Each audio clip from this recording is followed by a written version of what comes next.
नमस्कार सभी को। मेरे चैनल में आप सभी का हार्दिक स्वागत एवं अभिनंदन है। आज मैं उपस्थित हूँ महादेवी वर्मा द्वारा लिखित पथ के साथी श्रृंखला के अंतर्गत जयशंकर प्रसाद। महाकवि प्रसाद जी का जब जब स्मरण आता है तब तब मेरे सामने एक चित्र अंकित हो जाता है। हिमालय के ढाल पर उसकी गर्वीली चोटियों से समता करता हुआ एक सीधा ऊंचा देवदारू का वृक्ष था। उसका उन्नत मस्तक हिम आतप वर्षा के प्रहार झेलता था। उसकी विस्तृत शाखाओं को आंधी तूफान झकझोरते थे। उसकी जड़ों से एक छोटी पतली जलधारा आंख मिचौनी खेलती थी। ठिठुराने वाले हिमपात, प्रखर धूप और मूसलाधार वर्षा के बीच में भी उसका मस्तक उन्नत रहा और आंधी बर्फीले बवंडर के झोंके सहकर भी वह कंप निश्चल खड़ा रहा। पर जब एक दिन संघर्षों में विजयी के समान आकाश में मस्तक उठाए आलोक स्नात वह उन्नत और हिम किरीटनी चींटियों से अपनी ऊंचाई नाप रहा था, तब एक विचित्र घटना घटी। जिस उपेक्षणीय जलधारा का प्रहार हल्की गुदगुदी के समान जान पड़ता था, उसी ने तिल तिल करके उसकी जड़ों के नीचे खोखला कर डाला और परिणामतः चरम विजय के क्षण में वह देवदारू अपने चारों ओर के वातावरण को 100 ज्योतिष चक्रों से मथता हुआ धरती पर आ रहा।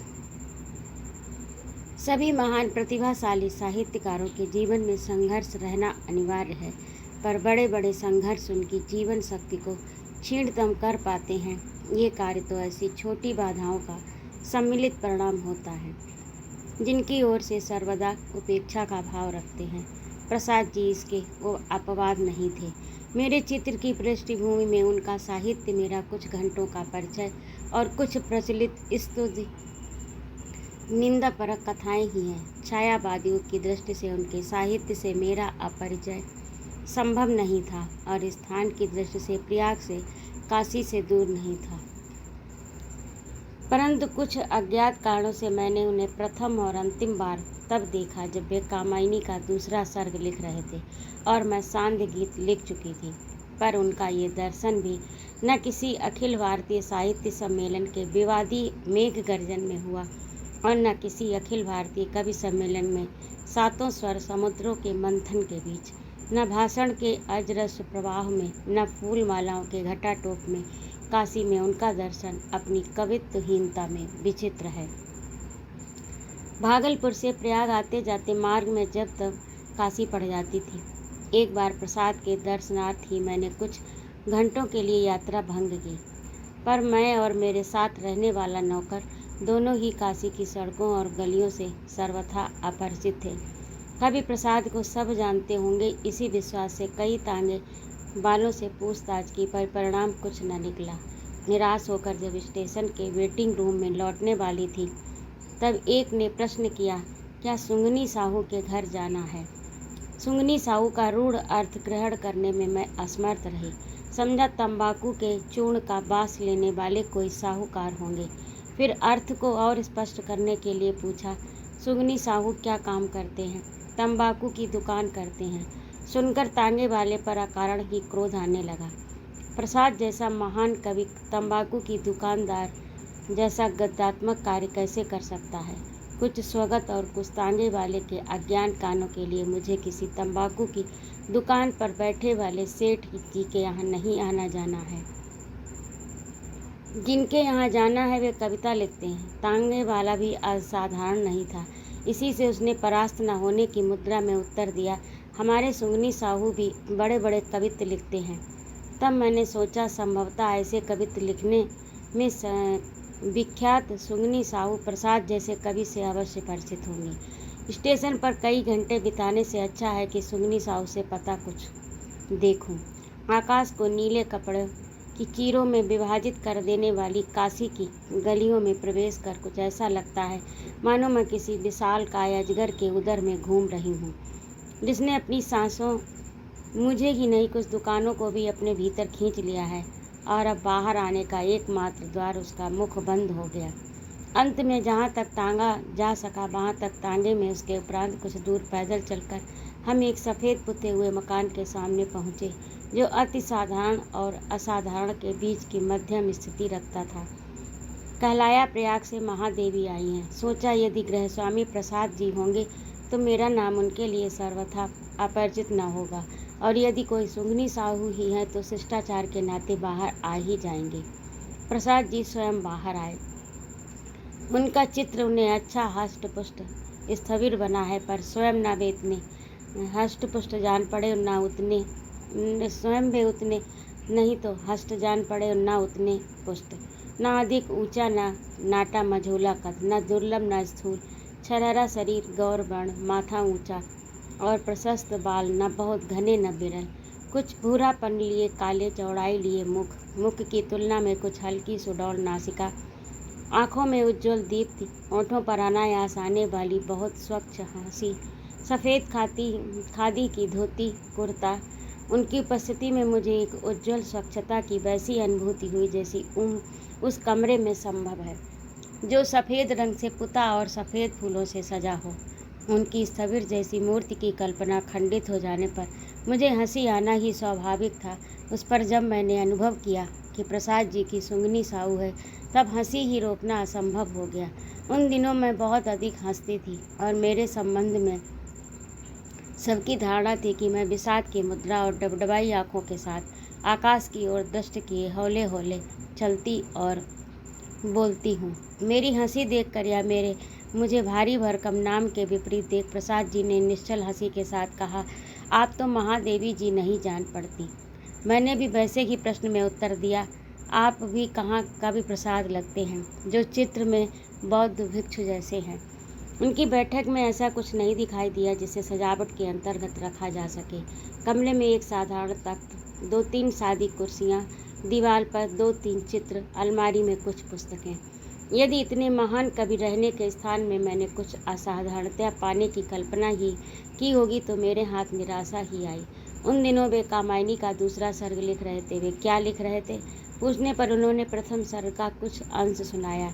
वेदों में अनेक कथानक बहुत नाटकीय हैं और उनमें से किसी पर भी एक अच्छा महाकाव्य लिखा जा सकता था। उन्होंने ऐसा कथानक क्यों चुना जिसमें कथा सूत्र बहुत सूक्ष्म है? ऐसी जिज्ञासाओं के उत्तर में उन्होंने कामायनी संबंधी अपनी कल्पना की कुछ विस्तार से व्याख्या की। उनकी धारणा थी कि अधिक नाटकीय कथाओं की रेखाएं इतनी कठिन हो गई हैं कि उन्हें अपने दार्शनिक निष्कर्ष की ओर मोड़ना कठिन होगा। युग की किसी समस्या को प्राचीन कलेवर में उतारना तभी संभव हो सकता है जब प्राचीन मिट्टी लोचदार हो, जो प्राचीन तथा कठिन होकर एक रूपरेखा पा लेती हो। उसमें वह लचीलापन नहीं रहता जो नई मूर्तिमत्ता के लिए आवश्यक है।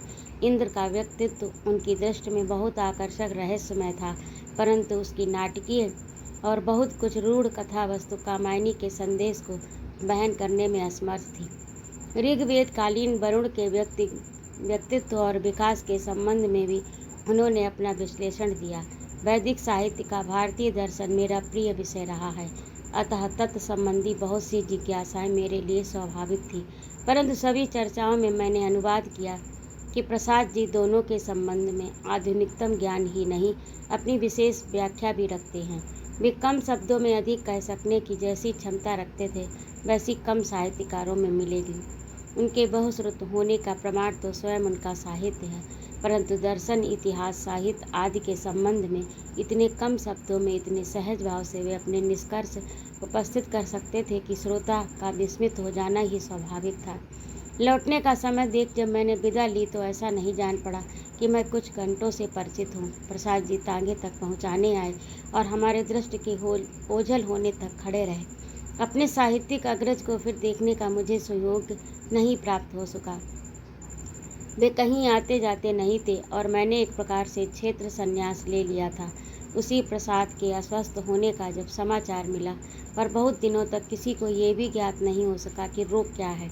अंत में क्षय की सूचना भी हिंदी जगत के लिए चिंता का कारण नहीं बन सकी। हमारे वैज्ञानिक युग में नितांत साधनहीन के लिए ही ये रोग मारक सिद्ध होता है।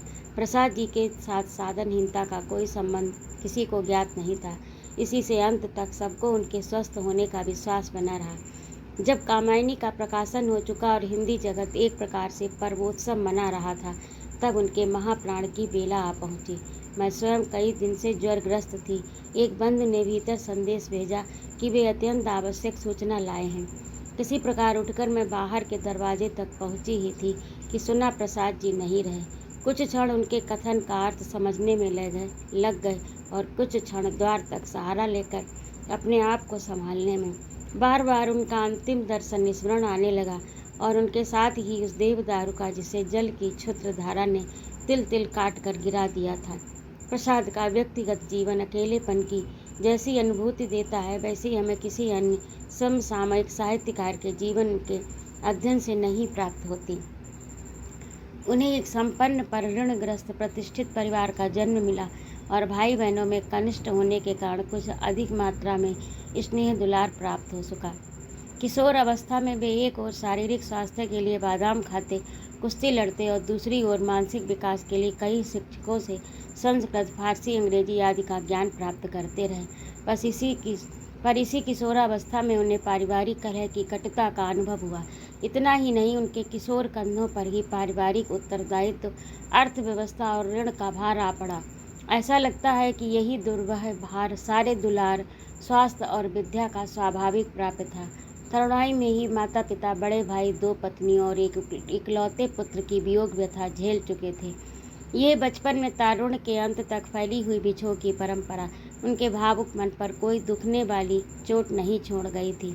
ऐसा कथन मनुष्य के स्वभाव के प्रति अन्याय होगा और यदि वह मनुष्य एक महान साहित्यकार हो तो इस अन्याय की मात्रा और अधिक हो जाती है। बहुत संभव है कि सब प्रकार के अंतरंग बहिरंग संघर्षों में मानसिक संतुलन बनाए रखने के प्रयास में ही उन्हें उस आनंदवादी दर्शन की उपलब्धि हो गई जिसके विपरीत करुणा की अंतः सलीला प्रवाहित है। चांदनी से धुले ज्वालामुखी के समान ही उनके भीतर की चिंता उनके अस्तित्व को छार करती रही हो तो आश्चर्य नहीं। उनकी अंतर्मुखी वृत्तियाँ या रिजर्व भी इसी ओर संकेत करता है। पारिवारिक विरोध और प्रतिष्ठा की भावना के वातावरण में पलने वाले प्रायः गोपनशील तो हो ही जाते हैं। उनके साथ यदि कोई गंभीर उत्तरदायित्व हो तो ये संकोच उनके मनोभावों और बाह्य वातावरण के बीच में एक आग्नेय रेखा खींच देता है। कण कण कटती हुई शिला के समान उनकी जीवनी शक्ति रिश्ती गई और जब उन्होंने जीवन के सब संघर्षों पर विजय प्राप्त कर ली तब वे जीवन की बाजी हार गए, जिसमें हार जाने की संभावना भी उनके मन में नहीं उठी थी। क्षय कोई आकस्मिक रोग नहीं है, वह तो दीर्घ स्वास्थ्यहीनता की चरम परिणति ही कहा जा सकता है। अस्वस्थ रहने पर भी वे एक ओर अपनी लौकिक स्थिति ठीक करने में संलग्न थे और दूसरी ओर कामायनी में अपने संपूर्ण जीवन दर्शन को भावात्मक अवतार दे रहे थे। संभवतः रोग के निदान ने उनके सामने 2 विकल्प उपस्थित किए। ऐसी चिकित्सा प्रचुर व्यय साध्य होती है और कभी कभी रोग का अंत रोगी के साथ होने पर परिवार अथवा परिवारीजन और आत्मीयजन की वियोग व्यथा के साथ विपन्नता का भार भी वहन करना पड़ता है। उनके सामने अकेला किशोर पुत्र था और अपने किशोर जीवन के संघर्षों की स्मृति थी।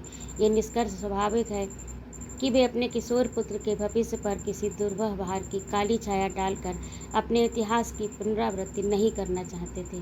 तब दूसरा विकल्प यही हो सकता था कि वे पतवार फेंककर तरी समुद्र में इस प्रकार छोड़ दें कि वे दिशाहीन बहती हुई जीवन मरण के किसी भी तट पर जाकर लगे। उन्होंने इसी को स्वीकार किया और अपने अदम्य साहस और आस्था से मृत्यु की उत्तरोत्तर निकट आने वाली पगचाप सुनकर भी विचलित नहीं हुए। पग जीवन और मृत्यु के संघर्ष का ये रोमांचक प्रश्न हमारे मन में एक जिज्ञासा की पुनरावृत्ति करता है। क्या इतने बड़े कलाकार का कोई ऐसा अंतरंग चित्र नहीं था जो इस असम द्वंद्व के बीच में खड़ा हो सकता? संभवतः घर में ऐसा कोई बड़ा व्यक्ति नहीं था जिसका निर्णय निर्विवाद मान्य होता। संभवतः किशोर पुत्र के लिए पिता के हठ पर विजय पाना कठिन था, पर क्या ऐसे आत्मीय बंधु का भी उन्हें अभाव था जो उनके दुराग्रह को अपने सत्याग्रही विरोध से परास्त कर क्षय के चिकित्सा केंद्रों तथा विशेषज्ञों का सहयोग सुलभ कर देता? कार्य के कारण की ओर चले तो विश्वास करने होगा कि नहीं था संपन्न, मधुरभाषी और हंसमुख व्यक्ति के साथ आनंद गोष्ठी में बैठकर हंस लेना सबके लिए सहज हो सकता है, परंतु किसी संक्रामक रोग से ग्रस्त मित्र की निष्प्रभ आँखों में मृत्यु के संदेश के अक्षर को पढ़कर उसे बचाने के लिए कोई बाजी लगाना कठिन हो जाता है।